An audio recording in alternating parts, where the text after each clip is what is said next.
Going back to where it should be, the greatest singer was about to release his first album, the greatest song of all time, dedicated to one angel, the literal angel sent from heaven, named Raphael. He was like Goku, about to go Super Saiyan as he prepared to release one note from his vocal cords. Javier felt the intense power coming from Lloyd.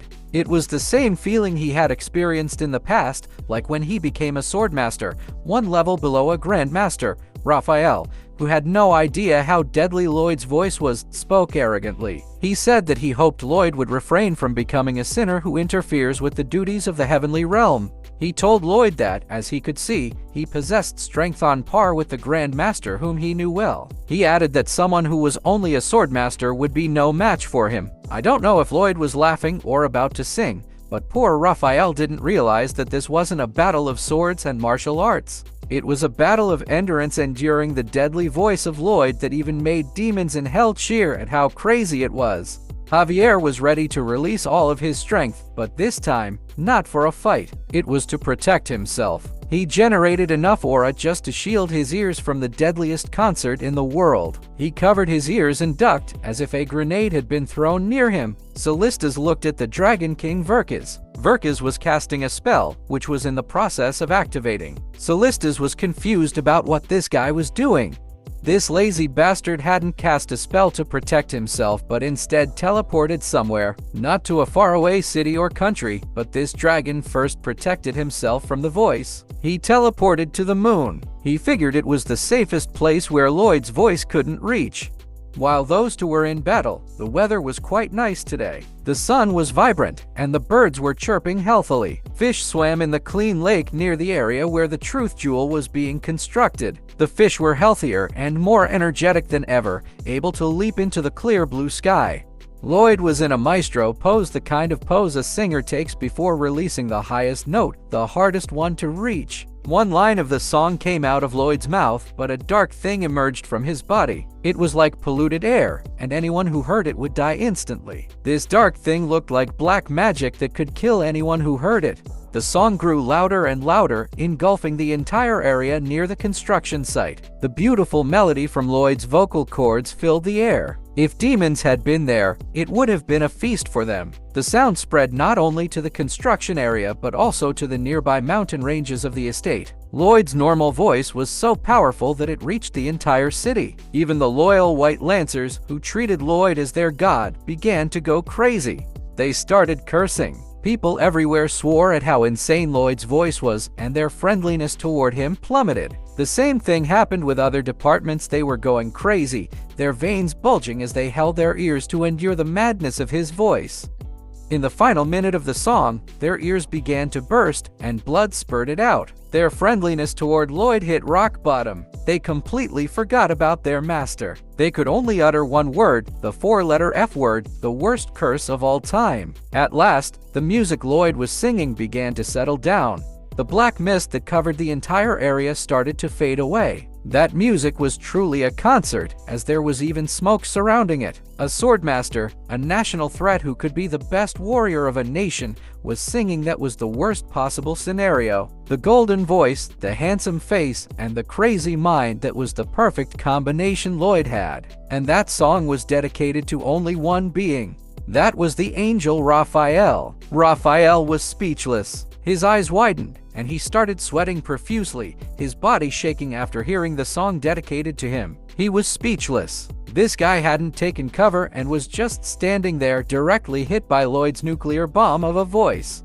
The birds, which were healthy and enjoying themselves a moment ago, began to fall from the trees, losing their lives. The same thing happened to the fish. They all died innocently. Imagine these animals couldn't even understand human speech, but Lloyd's angelic voice sent them straight to the afterlife.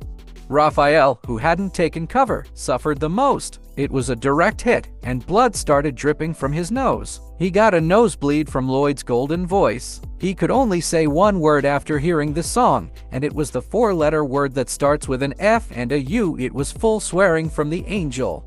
His halo detected the curse and warned him about it. The halo told Raphael that he had received 480 penalty points for it. It informed him that he had now exceeded the maximum of 300 penalty points and that during this period of punishment, he would be stripped of all the authorities granted to him by the heavenly realm. Raphael, who wasn't in the right state of mind after hearing Lloyd's voice, asked the halo what that meant, but his wings began to disappear, and his hammer followed suit. He started to get depressed. This was the same thing that happened to other nobles who had faced Lloyd. They were all stripped of their rights. When Raphael looked up, he began to sweat even more. Perhaps what awaited him was worse than being stripped of his powers. But seeing this, I could only agree to sweat more. There was a crazy demon king holding a shovel, waiting for him. Maybe it was time for a beating. No one could escape the craziness of Lloyd Frontera's shovel. But that wasn't the end of it. There was another presence behind him. It was Javier. This pure-hearted butler and guardian was now just like his master. Javier had placed a scabbard on his sword. Perhaps it was the perfect weapon for beating someone. The former angel, now a normal man due to the restrictions, couldn't say anything. He just let out a deep sigh as he adjusted his glasses. He took them off, and his eyes were empty, maybe not realizing what kind of hell was awaiting him. He called Lloyd and Javier sirs with respect and said, "Dear sirs, let's all calm down a little," but the angel was sweating more as he tried to negotiate with the two of them. I don't know if he'll survive this though, since his opponent this time was the god of negotiation, Lloyd Frontera. The next thing that happened was no negotiation. A shovel flew at Raphael's face, flattening it. It was a perfect, merciless hit, but even though he had just received a perfect blow, it wasn't the end. Someone else was waiting to deliver another full attack. Javier, now as crazy as his master, positioned himself for a full swing like a baseball player. That strike also landed on the poor angel's face. But it still didn't stop there. Another swing from Lloyd's shovel was ready. This situation was starting to look like a meme template. Raphael became like a volleyball, getting passed back and forth from side to side. The attacks were non-stop. The demonic bastard, Lloyd Frontera, was enjoying it like he was playing a game that made his heart race faster. This guy was pure evil. But the unbelievable part was that Javier was also part of it. He wasn't angry about enjoying it. He was just angry at this part. And finally, two attacks were about to land at the same time. We all know what happened next. It was a total shutdown for the poor angel, who took the brunt of the assault.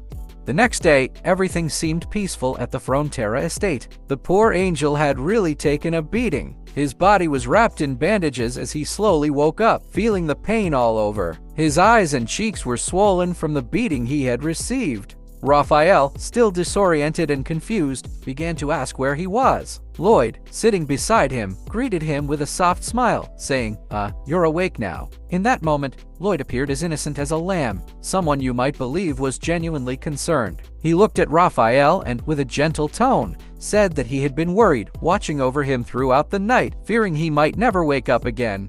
Raphael, however, was skeptical. He questioned Lloyd, asking why someone who had tried to destroy the truth jewel would bother helping him now.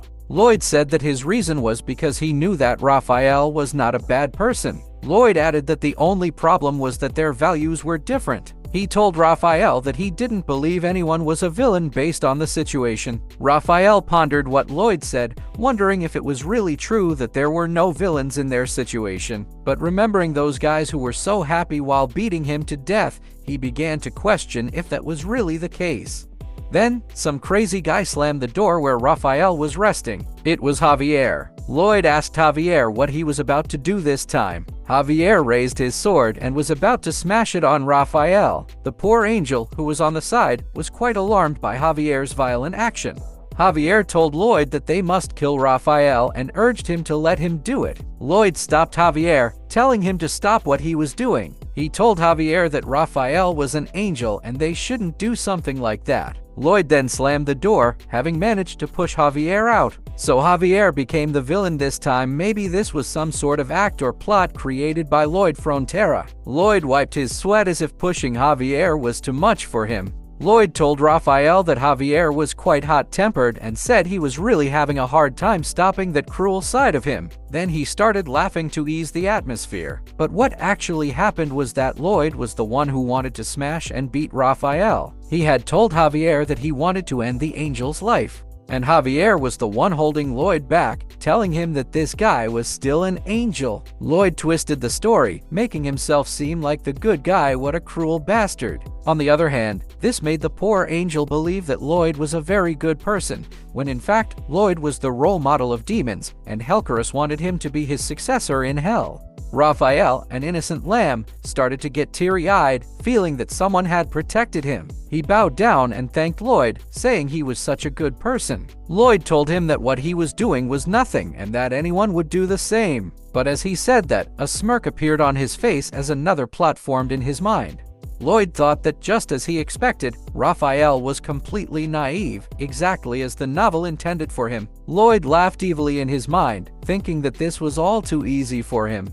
Lloyd said that he had heard from the Halo that there was a punishment period for Raphael. He asked what would happen to him during that time. Raphael explained that he would lose all of his powers as an angel and be unable to return to heaven. Raphael then showed Lloyd something. He told him that he could still perform minimal communication with that object in his hand.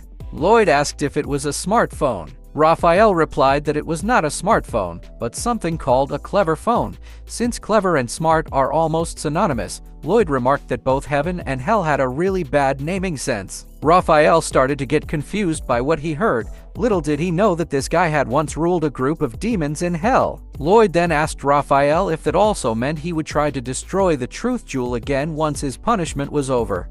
Raphael said that it was the decision of the heavens, so he would have to execute it eventually. He explained that it was unavoidable for the sake of order and peace in the lower realm. Lloyd pointed out his statement and asked Raphael if it was really for the sake of the lower realm. He questioned if Raphael was sure it wasn't just some form of violence against the people of the lower realm, who were expected to follow all the decisions of the heavenly realm because they wouldn't know any better. This caught Raphael's attention as he realized that what Lloyd said was somewhat true. Lloyd remarked that Raphael had always executed all of his missions perfectly up until now because that was what needed to be done because it was deemed correct. He then asked Raphael how someone like him, from the lower realm, would feel about these missions. He asked if Raphael had ever tried to listen to their side or put himself in their shoes. Lloyd reminded Raphael that he had once said the heavens were there to relieve the lower realm of its difficulties. Then he asked Raphael, what about those who face even more difficulties because of the heavens' decisions? Raphael understood what Lloyd was getting at. He bowed his head and told Lloyd that he was correct. He admitted that he had never tried to listen to what the people of the lower realm had to say. In that case, Lloyd suggested a solution. Since Raphael would be staying in their country for now, Lloyd asked if Raphael would consider studying the lower realm a bit more. Hearing this made the naive angel happy. He asked Lloyd if he could really do that, adding that he would comply as long as it wasn't an inconvenience. Lloyd smiled and told Raphael that he guessed it might make him uncomfortable, apologizing for not thinking that through carefully. Then, Lloyd pulled out a large stack of papers hidden in his coat. This guy always carried contracts with him. That was expected from the god of negotiation. Lloyd, who looked like a demon at this point, showed the poor angel the contract. He told Raphael that if he signed the contract and fulfilled a few of his requests, he would gladly let him stay in their place. The poor and naive angel was so happy about it. He smiled while signing the deadly contract created by Lloyd Frontera. Lloyd was somewhat satisfied that the naive angel signed the contract so easily. He thought that with this, he could solve a couple of problems at the same time.